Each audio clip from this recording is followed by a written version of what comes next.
Hi everybody! Welcome back to my channel. So ayan, for today's video ay mag-aadobo nga pala ako ng baboy at saka manok. At ayan nga, nakapag-prepare na ako ng mga sangkap na aking gagamitin. So ayan, nalinis ko na yung manok at baboy. Nakapag-iwan na ako ng sibuyas bawang. At ayan nga guys, nagpapainit na ako ng kawali. So ayan, lalagyan ko na rin ng canola oil. Yan, nandito pa rin nga kami sa kapatid ko. So ako muna yung magluluto. Pagluluto ko sila ng masarap na adobo. So antayin lang natin uminit yung mantika. At ayan na nga guys, ilalagay ko na yung sibuyas bawang. Ayan, igigisa lang natin siya na maigi hanggang sa maging brownish, lumabas yung aroma niya. Para mas mabango yung niluluto natin.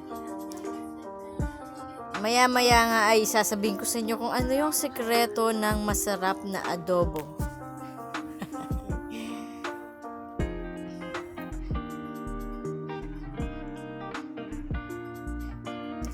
Ayan nga mga mamshi, ilalagay ko na yung manok.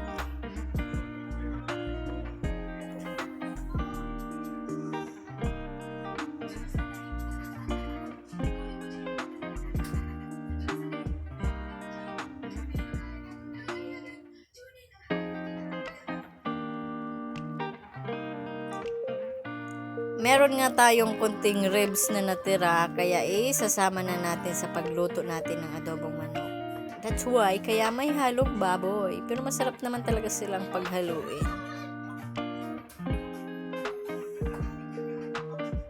Ayan, kunting ribs nga lang yan.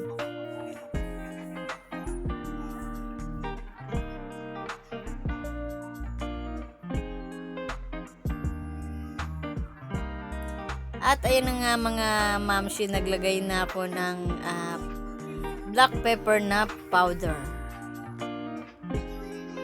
At ito yung isa sa sekreto, Knorr seasoning. Ay, yan, lalagyan natin konti lang.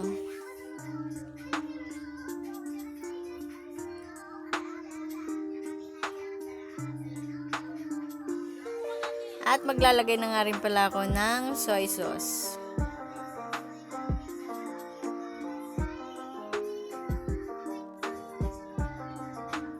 And then vinegar.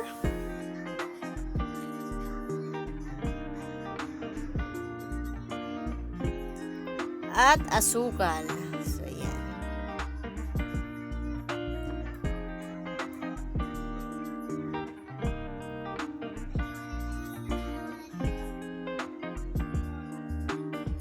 Ito lang yung mga pampalasa na ilalagay nyo. And then, lutuin natin siya sa mahinang apoy lang. Kahit matagal siyang maluto at sa mahinang apoy lang para mas manuot yung lasa ng ating mga pampalasa sa karne. At maluto ng maayos yung karne na ating niluluto.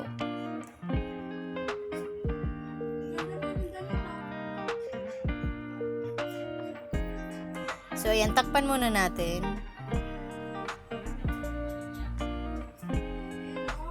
Sa mahinang apoy nga lang guys, kapag ka nagluto kayo ng adobo, yun yung isa sa pinakasekreto para mas manuot yung mga pampalasang nilagay natin sa karne ng baboy. 1 hour later.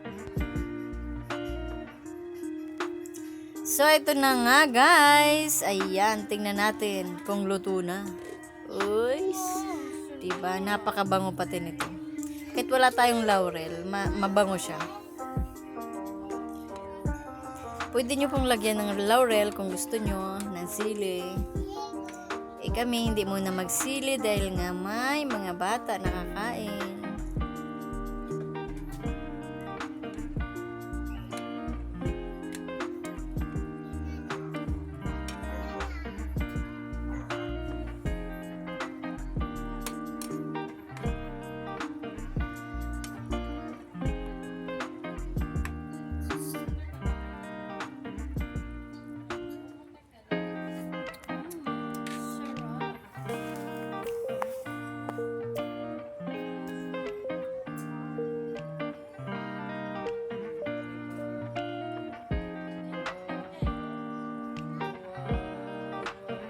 diba? Malambot na siya, guys. Kunting pakulo pa para mas malambot siya. Sobrang lambot nga. Alam nyo, mas nauna pang lumambot yung karne ng baboy. Yung ribs. Yung ribs.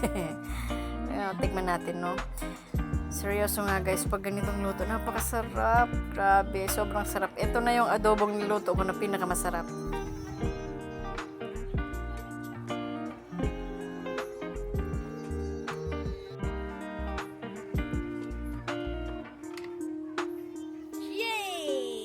So, ayan, tapos na. Ready to serve na.